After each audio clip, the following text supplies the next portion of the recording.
여러분은 믿음의 몇 대 손인가요? 저는 믿음의 3대 손입니다. 저의 믿음의 계보는 외할머니로부터 시작이 됩니다. 우리 외가댁은 큰 공장을 하셨어요. 답신리에서 공장을 하셨는데 6.25 동란 때 공장이다 보니까 이 군인들이 와서 거기에 기거를 하셨다고 그래요. 그래서 그 장소에서 할머니는 그 군인들의 밥을 해주셨습니다. 그런데 문제는 무엇이냐 하면 그 국군이 떠난 자리로 누가 들어왔냐면 공산군이 들어온 거예요. 그래서 그곳에 들어온 그 공산군에게도 여전히 할머니는 밥을 해주셨다고 해요. 그 이유는 공산군이건 군인이건 그들에게는 예수님의 사랑이 필요했기 때문이라고 그렇게 말씀을 해주셨어요. 전쟁이 끝나자 외할아버지는 때문에 공산군을 도왔기 때문에, 그때는 빨갱이라고 했잖아요. 공산군을 도왔기 때문에 무척 많은 그런 이 고초를 당하시고, 제가 아주 어렸을 때 할아버지 기억은 없어요. 어렸을 때 그렇게 후유증으로 돌아가셨습니다. 할머니는 앉으나 서나 예수님을 전하시는 분이었어요. 학교에서 돌아오면 늘 누군가 앉아 계셨어요. 저희 거실에. 이렇게 오물 수거 아저씨, 요구르트 아줌마, 또 우유 배달원, 청소부, 관리실 아저씨, 그 앞에는 이 과일과 음료가 놓여 있었습니다. 그리고 할머니는 예수님 믿어야 합니다잉, 그래야 복 받습니다잉, 가장 큰 복은 천국에 가는 것입니다잉, 그렇게 꼭 인자를 붙이시면서 그렇게 매일같이 그렇게 이야기를 하는 거예요. 저는 그것이 너무너무 창피했습니다. 그리고 제가 먹을 것을 다 빼앗아가는 그분들, 예뻤을 리가 없지요. 그리고 짜장면을 시키면 수정아, 그냥 내놓지 말고 깨끗이 씻어서 그곳에 요구르트를 넣어서 드려라, 이렇게 얘기했어요. 왜 그러냐고 물으면 할머니는 뭐라고 이야기하냐면, 그렇게 해야 사람들을 예수님을 알게 된다라고 하셨어요. 정말일까요? 어린 저로서는 그것이 정말 이해할 수 없는 그런 말이었습니다. 결혼을 하고 나서 할머니가 저희 집에서 사시고 싶다고 하셨어요. 그래서 할 수 없인지 기냥인지는 모르지만 1년 정도 저희 집에서 함께 사셨습니다. 근데 할머니는 매일같이 고맙다를 그렇게 말씀을 하시는 거예요. 100번도 넘게 하루에도 고맙다. 손주인 저로서는 그것이 너무너무 부담스럽고 너무너무 싫었습니다. 또 장로님에게는 그렇게 존대어를 쓰시는 거예요. 얼마나 부담스러웠을까요? 좋으면서도 불편한 감정.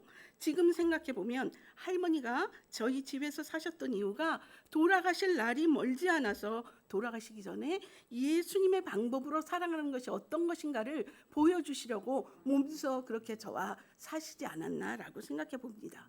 할머니의 신앙은 고스란히 어머니에게로 전수되었어요. 얼마 전 천국으로 옮겨가신 어머니는 늘 먹을 것이 있으면 이웃들, 그리고 관리실 아저씨에게 가져다 드렸어요. 어디에서나 전철에서도 벤치에 앉으셔도 교회 다니시나요? 예수님을 믿어야 합니다. 예수님은 우리의 죄를 위해서라고 하시면서 전도하기 시작하십니다. 어머니와 여행 갔을 때의 일이에요. 어머니가 사라지셨어요. 잘 걷지도 못하신 분이 사라지니까 저희는 난리가 나고 찾고 또 찾았는데, 글쎄 다리 저 끝에서 앉아갖고 전도를 하고 계시는 거예요. 아버지는 화가 나셨어요. 그래서 그놈의 전도, 잘 걷지도 못하는 그 사람이 여기까지 기어 나올 일이냐, 미쳤어, 네 엄마 미쳤다라고 그렇게 이야기하셨어요. 하지만 어머니는 내가 할 일을 하러 나온 것뿐인데 왜 그렇게 걱정을 하냐며, 아직 할 일 무엇일까요? 전도하는 일이 남았기 때문에 걱정하지 말라, 이렇게 이야기하셨어요. 보고 자란 것이 그 모양이라 저 또한 전도협회에 소속되어서 어린이 전도를 하는 일을 하지 않았나, 그렇게 생각해 봅니다. 그런데요, 문제는 세대를 거쳐가면서 믿음의 수고의 흔적이 더 많아져야 하는데 점점 더 흐릿해져 가고 있다는 점이에요. 정말로 삼삼한 아름다운 수정이네, 저희 집 애칭이에요. 정말로 삼삼한 이정삼 장로님, 딸 이아름, 아들 이다운, 그렇죠? 딸이 아름이가 3명의 자녀를 낳았어요. 5대째 신앙의 대가 흐르고 있는 동안 믿음의 생활이 지속적인 성장을 가져오고 있다고 말할 수 있을까 자문해 보면서 오늘 시편 78편의 이야기를 풀어보려고 합니다. 시편 78편은 아삽의 마스길이라는 그런 표제가 붙어 있습니다. 마스길이란 지혜, 교훈이라는 뜻을 가지고 있습니다. 아삽이 이스라엘 공동체를 향하여 시의 형태를 빌어 쓴 교훈시, 지혜시라고 보면 됩니다. 아삽은 레위 지파 사람으로서 다윗 왕에 의해서 선출된 찬양대 대장이었어요. 특별히 하나님께 드리는 바른 예배란 무엇인가를 자기의 생활로, 삶을 통해 행동으로 보여주는 본으로서 섰던 사람입니다. 아삽은 총 12편의 시를 썼는데 시편 50편과 73편에서 83편까지 그 시를 통해서 하나님께서 그의 택한 백성에게 보이신 끝없는 선하심과 구원의 은혜를 노래합니다. 그러면서 하나님의 은혜 아래 있는 백성은 반드시 지켜야 할 의무가 있다라고 그렇게 교훈을 합니다. 5절에 그렇게 말하고 있어요. 5절 한번 펼쳐주세요. 5절에 무엇이라고 말하고 있습니까? 그들의 자손에게 알리라 라고 이야기하고 있지요. 무엇을 알려야 한다고 그렇게 이야기하고 있나요? 하나님께서 야곱과 세우신 증거, 법도 그것은 하나님의 백성에게 맡겨주신 하나님의 말씀, 율법이었어요. 여기서 우리는 하나님께서 그들의 조상 아브라함을 우상의 도시 갈대아 우르에서 불러내어서 당신께서 지시하신 새로운 땅 가나안 땅에 두신 이유를 살펴볼 필요가 있습니다.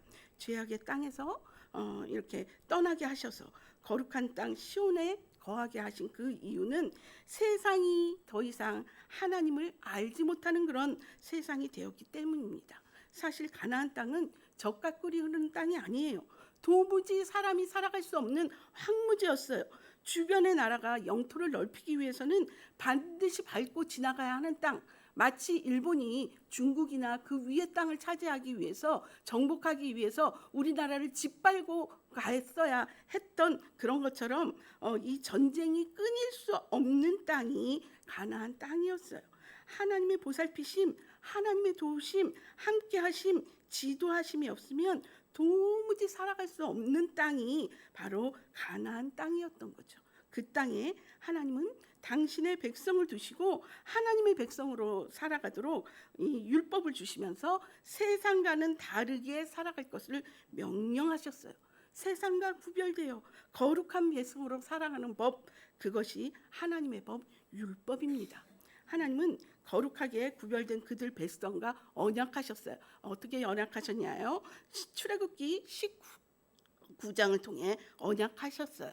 너희가 내 말을 잘 듣고 내 언약을 지키면 너희가 내 소유가 되고 제사장 나라가 되고 거룩한 백성이 될 것이다 라고 이야기했어요. 그 이유는 세상이 하나님을 알지 못하기 때문이에요. 죄악의 구렁텅이에 빠져 살아가는 세상 사람들이 하나님을 알 수 있는 길은 단 하나, 세상과는 다르게 그들과는 구별되어서 하나님의 법을 즐거워하며 그 법대로 살아가는 거룩한 백성들을 직접 눈으로 보는 것, 그때 세상이 하나님이 하나님 되심을 알게 된다는 거죠.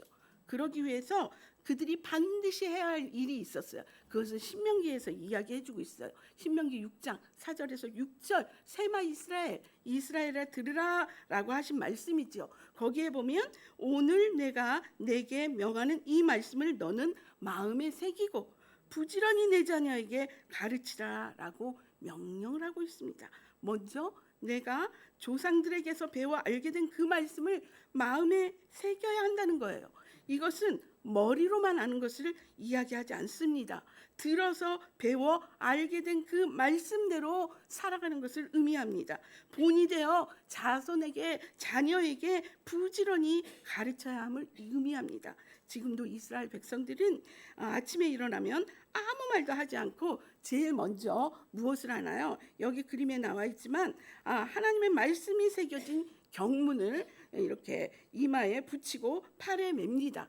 일어나자마자 제일 먼저 하나님의 말씀이 새겨진 경문을 이마에 붙이죠. 그리고 팔에 매는 그것은 먼저 하나님의 말씀을 읽고 기도하기 위해서인데요. 이마에 붙이는 것은 하나님의 생각이 나의 생각입니다. 하나님의 생각대로 살겠습니다라는 고백의 행동이었어요. 팔에 매는 것은 왼쪽 팔에 7번을 감습니다. 7번은 완전 수지요. 그렇게 갚아서 왼쪽에 매요. 그 이유는 무엇이냐 하면 심장과 가깝기 때문에 그렇다고 해요. 그래서 무엇을 그들은 이야기하냐면 하나님의 강한 팔을 의지합니다. 하나님의 손에 나를 맡깁니다. 나의 하는 모든 행동이 하나님이 하시는 것입니다 라는 고백을 드리는 거예요. 그들은 하나님의 생각대로 하나님이 하라 하시는 대로 살아야 하는 하나님의 친백성들이었어요.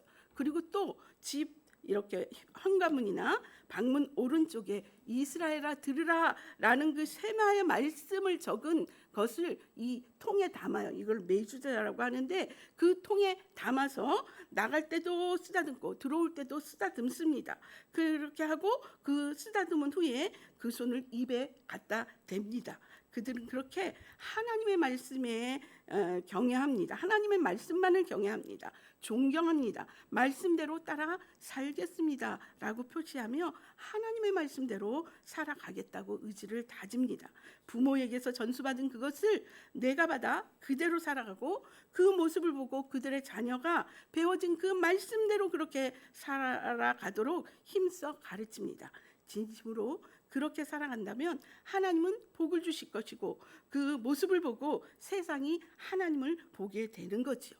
하나님의 백성은 하나님의 율법을 그들의 자녀에게 부지런히 알림으로써 세상을 향하여 제사장 나라가 되고 거룩한 백성이 되어야 합니다. 이스라엘 백성이 져야 할 두 번째 의무가 있었어요. 4절입니다. 4절에는 무엇이라고 이야기하나요? 저기 노란색으로 제가 표시해 놓았죠. 전하리로다. 전하는 거예요. 무엇을 전해야 할까요? 역사 안에 펼쳐지는 위대하신 하나님의 이름 여호와의 영예라고 이야기하고 있어요.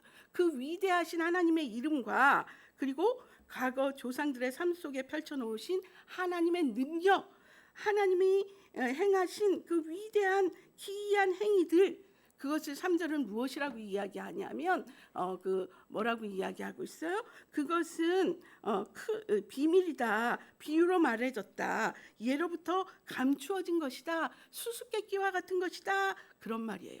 하나님의 말씀을 맡은 자만이 하나님의 말씀을 아는 자만이 해석할 수 있고 하나님의 말씀을 맡은 자만이 풀 수 있는 하나님의 크고 비밀한 일들이라는 거지요. 하나님과 하나님의 행하신 위대한 일을 후대에 그래서 전해야 되는 거예요. 세상은 모르기 때문에. 그러기 위해서 해야 할 아주 특별한 장치가 있었어요. 그것은 바로 오늘의 말씀 뭐예요? 기억하라. 리멤버. 기억하라는 거예요. 기억이라는 장치를 사용하라는 거예요. 신명기 34장 35절에 보면 그들의 구속자이심을 기억하였도다라고 이야기하고 있지요.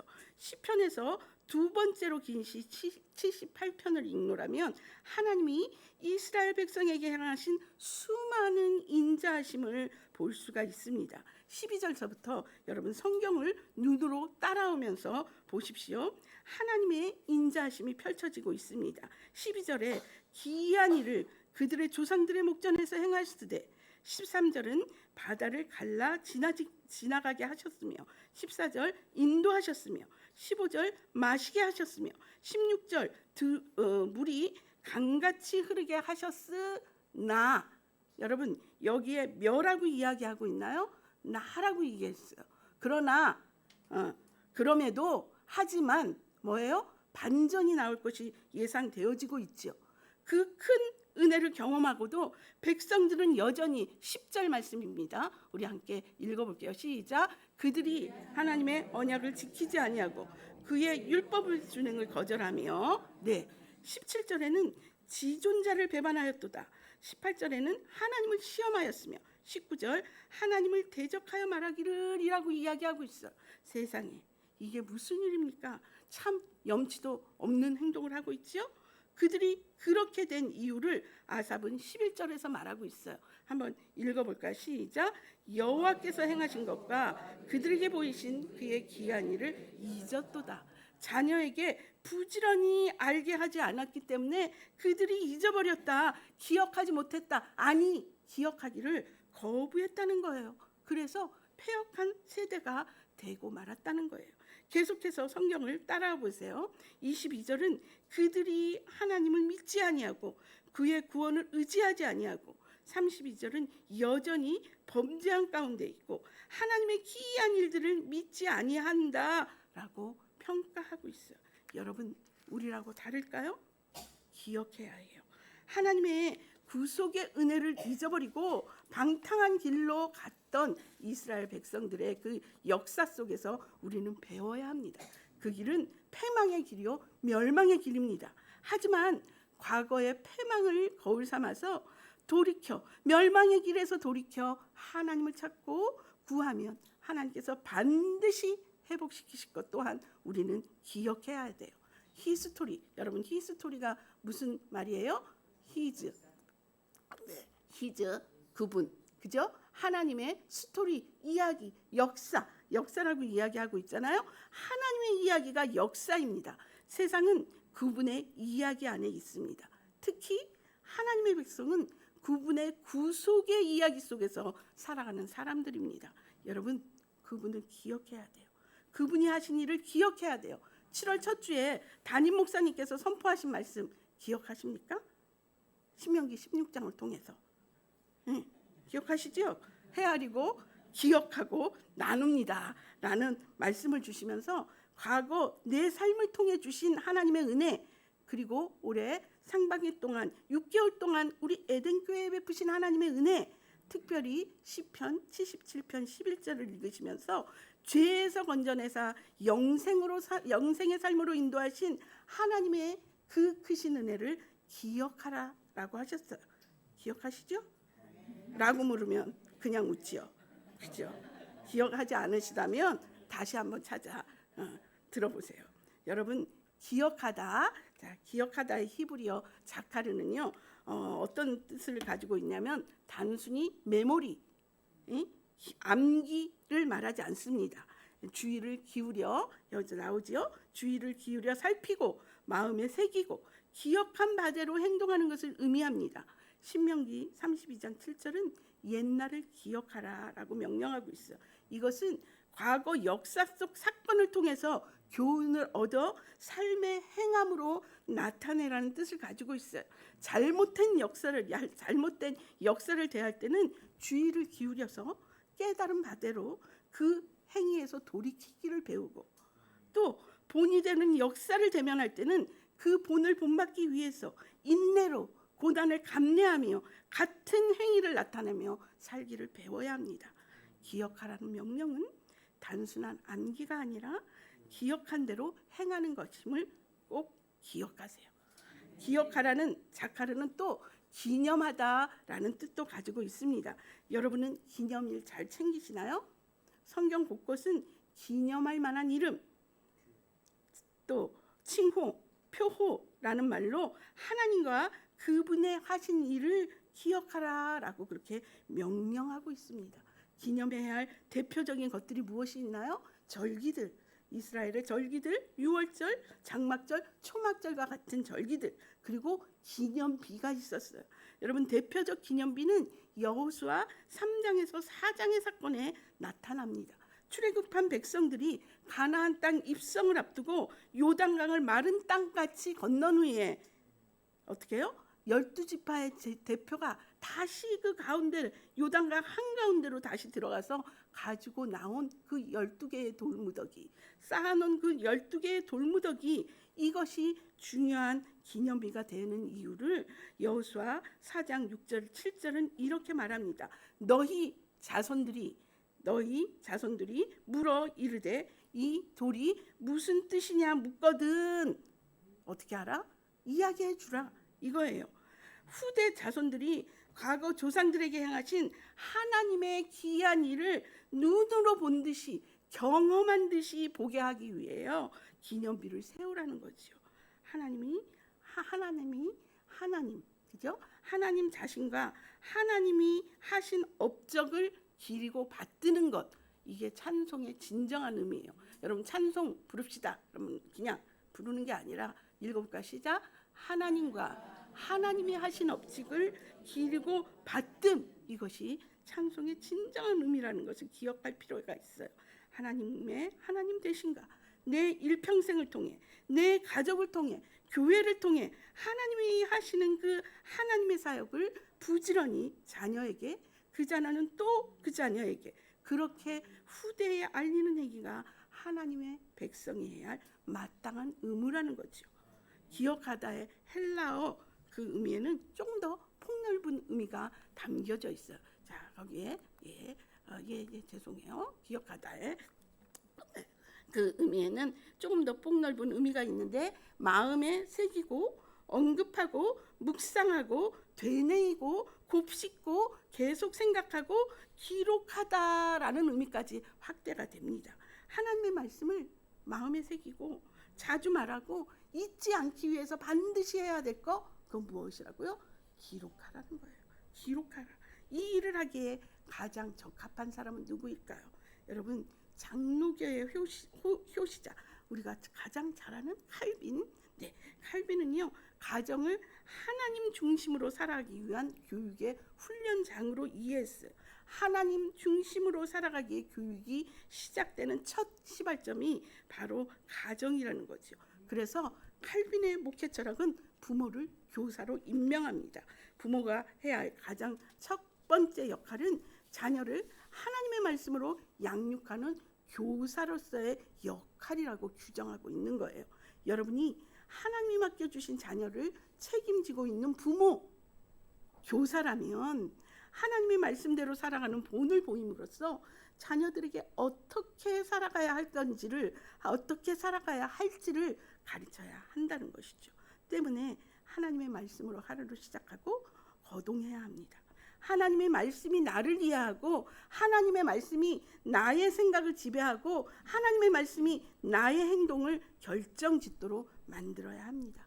이렇게 해야 하는 이유는 7절을 읽겠습니다. 7절 시작. 저희로 그 소망을, 안 나왔어? 시작. 저희로 그 소망을 하나님께 두며 하나님의 행사를 잊지 아니하고 오직 그의 계명을 지켜서. 어린 자녀들이 오직 하나님께만 소망을 두고 하나님만을 찬양하며 하나님만을 인정하며 하나님만을 소망하며 살아가게 하기 위해서 부지런히 말씀을 가르쳐야 한다는 거죠. 여러분의 자녀들은 무엇을 소망하면서 살아가나요? 여러분은 여러분의 자녀들에게 무엇을 소망하며 살아가라고 부추기나요?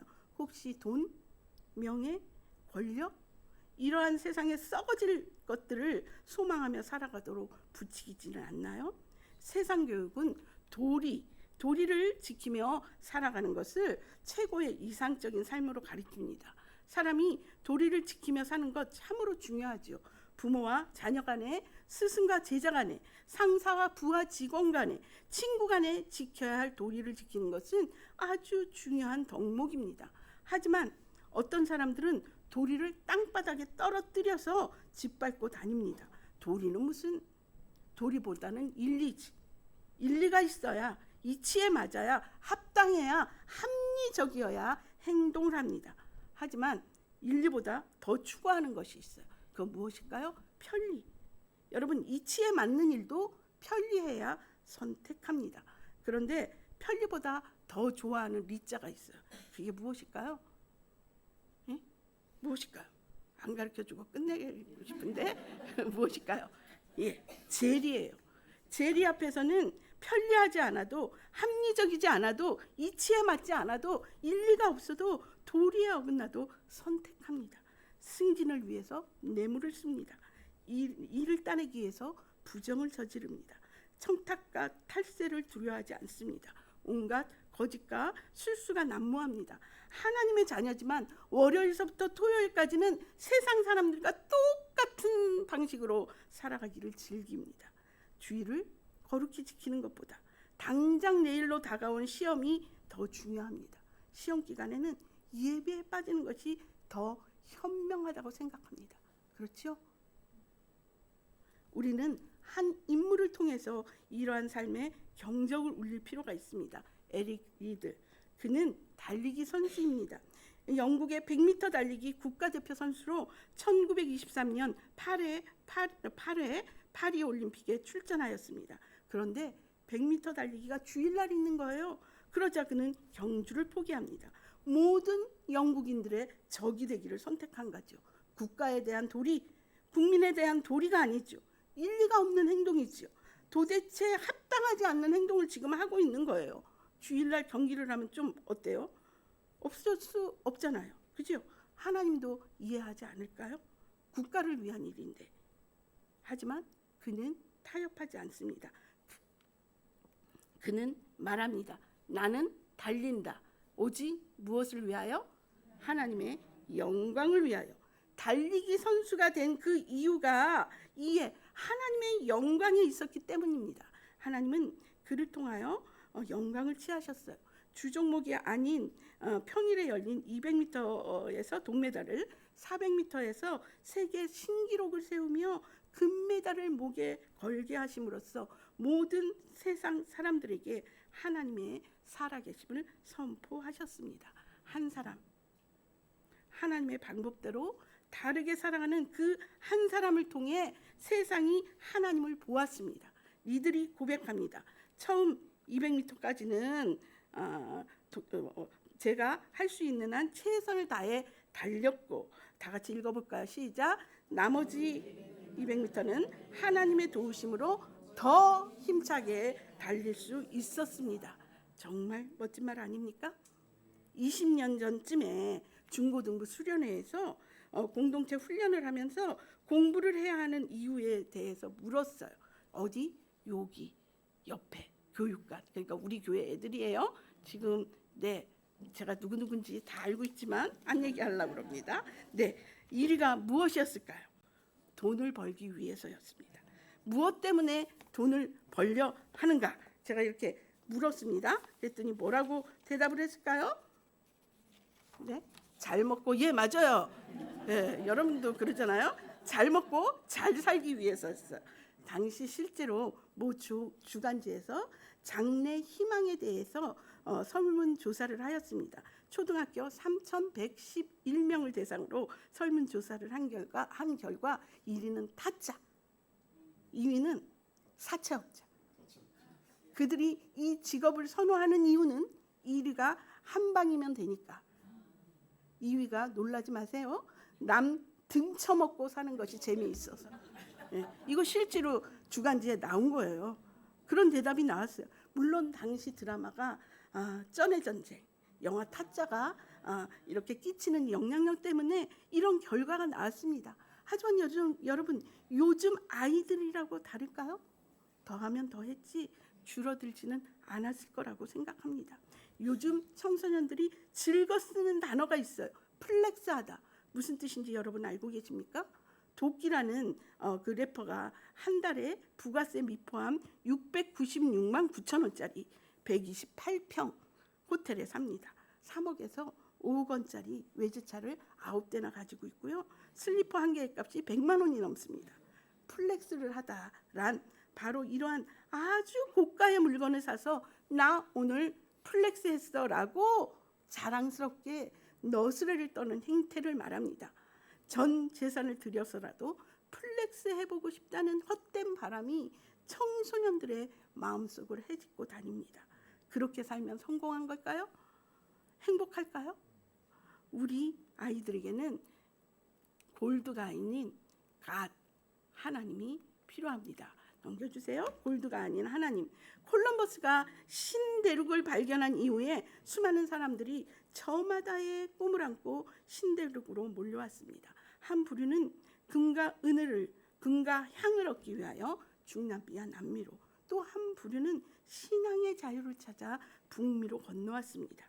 남북미 수상과 대통령이 다 모인 국제회의장에서 미국인 기자가 남미의 아르헨틴 대통령에게 물었습니다. 대통령님, 같은 대륙인데 북미는 천국 같고 중남미는 지옥 같은 그 차이가 어디서 생겼다고 생각하십니까? 아르헨틴 대통령은 한치의 주저함도 없이 대륙을 찾아온 선조들이 처음에 무엇을 구했느냐의 차이입니다 라고 대답했어요. 남미는 골드를 구했지만 북미는 하나님을 구했습니다. 한 끗 차이, 엘이 있느냐 없느냐가 천국과 지옥을 갈라놓은 것입니다. 우리 아이들이 골드가 아닌 갓을 소망하면서 살아가도록 하나님의 진리의 말씀을 심어주세요. 하나님의 자녀가 가장 사랑하고 좋아하고 추구해야 할 리는 진리입니다. 재리보다 편리보다 인리보다 도리보다 더 중요한 더 소중한 진리인 하나님의 말씀이 그들을 그려가도록 하나님의 말씀을 심어주십시오.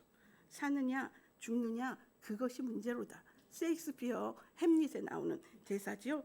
하나님이 있느냐는 to be 사는 것을, 하나님이 없느냐는 not to be 죽는 것을 의미합니다. 여러분, 하나님이 없느냐 있느냐 그것이 문제예요. 왜냐하면 이 세상 모든 문제는 하나님이 없기 때문에 생기기 때문에 그래요. 하나님이 없는 인생은 아무런 희망도 소망도 없는 캄캄한 암흑의 세계에 내던져질 수밖에 없습니다. 온갖 모든 것을 다 가져도 하나님이 없으면 아무것도 아닙니다. 존재 자체가 있을 수 없어요. 우리 자녀들도 이 비밀을 알아야 하지 않을까요? 때문에 부지런히 하나님의 말씀을 가르쳐야 합니다. 들려주는 이가 없는데 아이들이 어찌 스스로 알 수 있겠습니까? 기독교 국가라고 자처하는 그 국가들이 하나 둘씩 명목상의 기독교 국가로 전락해 버렸다는 사실을 결코 간과해서는 안 됩니다. 여러분은 어떤 믿음의 유산을 남겨주시려고 하십니까? 앉으나 서나 주님 생각. 제 동생 한샘 이기쁜 선교사네 애가 오자 어머니는 급격히 악화되셨어요. 기다리셨던 거지요. 선교사 내가 오기를. 그들에게 남기고 싶은 말이 계셨기 때문입니다. 선교사 내가 오고 그 다음 주에 바로 어머니는 깨끗이 목욕을 하시고 병원에 가셨어요. 내 주 아버지 하나님께 깨끗한 모습으로 가시기 위함이었을 거라고 저는 생각합니다. 그 바로 이틀 전에 토요일에 마지막으로 목사님을 모시고 가족 예배를 드리고 싶다고 하셨어요. 근데 저는 토요 전도가 더 중요하기 때문에 전도해야 될까 못 갑니다. 그리고 안 갔고 저는 못 갔어요. 그리고 자녀들은 다 이정삼 장로님도 함께 예배를 드렸습니다. 그 전주에 목사님이 방문하셔서 말씀해 주셨습니다.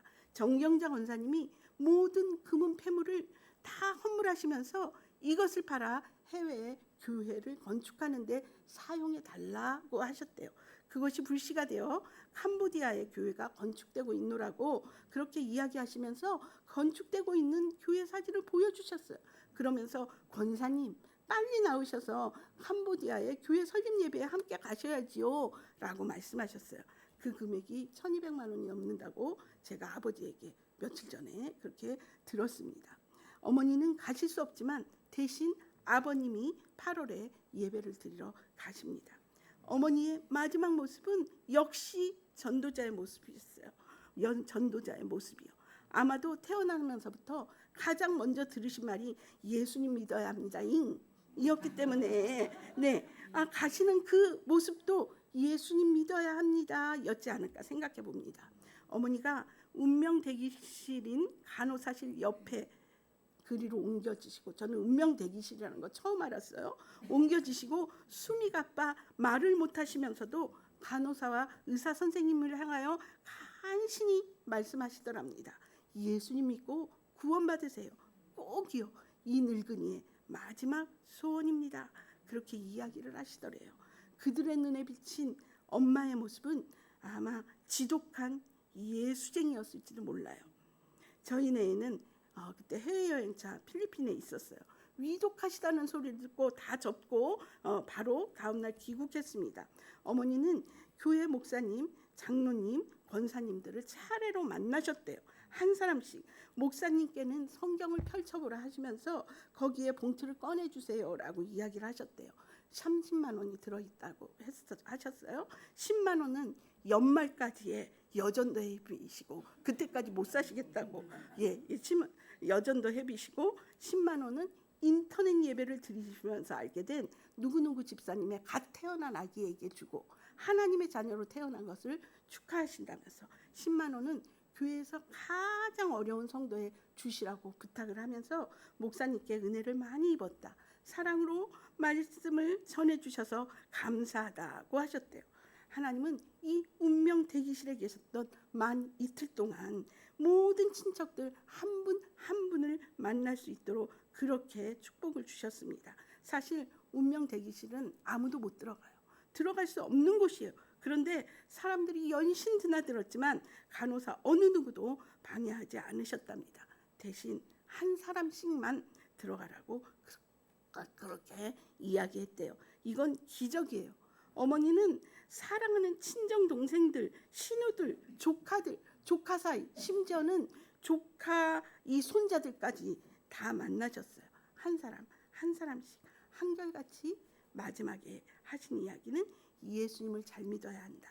누구누구가 너희 집에서 예수님 믿지 않으니 꼭 믿게 해라.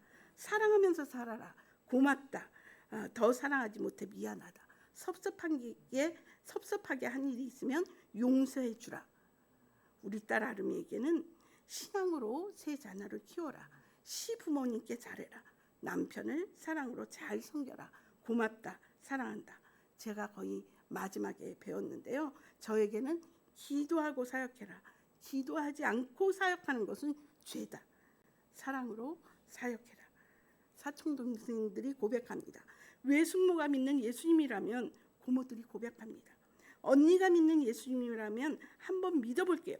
그래서 저희 고모들도 모든 사촌들도 예수님을 믿는 것을 핍박하고 방해했던 아버지도 모두 다 하나님의 자녀로 살아가고 있습니다. 무엇을 유산으로 남기시겠습니까? 앉으나 서나 주님 생각. 네, 이런 사람으로 살아가도록 믿음의 유산을 남겨야 되지 않겠어요?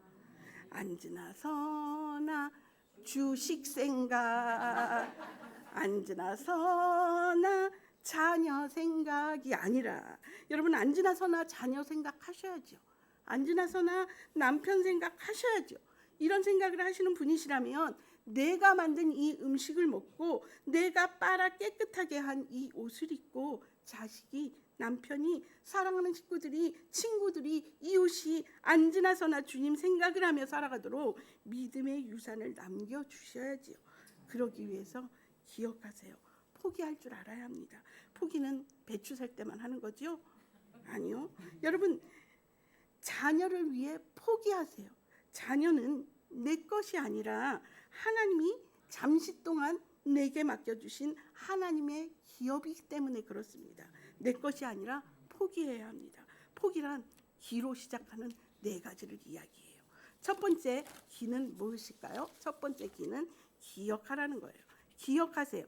나에게 베푸신 하나님의 신실하신 구속의 은혜를 기억하세요. 그리고 기념하세요. 과거 역사 속에서 행하신 하나님의 위대하신 일을 기리고 기념하세요. 그리고 자녀를 위해 포기만 하지 마시고 오기를 내셔야 합니다. 오기란 능력은 부족하면서도 남에게 지기 싫어하는 마음가짐을 말해요. 능력이 부족합니까? 하나님은 하나님의 나라를 위해 우리에게 뜻을 두고 계세요. 능력이 없기 때문에 하나님의 능력을 구하는 기도를 해야만 합니다. 세 번째, 기도하세요. 하나님의 말씀에 순종함으로 본이 돼요. 자녀에게 부지런히 하나님의 말씀을 알리는 데 힘쓸 것을 위해 기도하세요.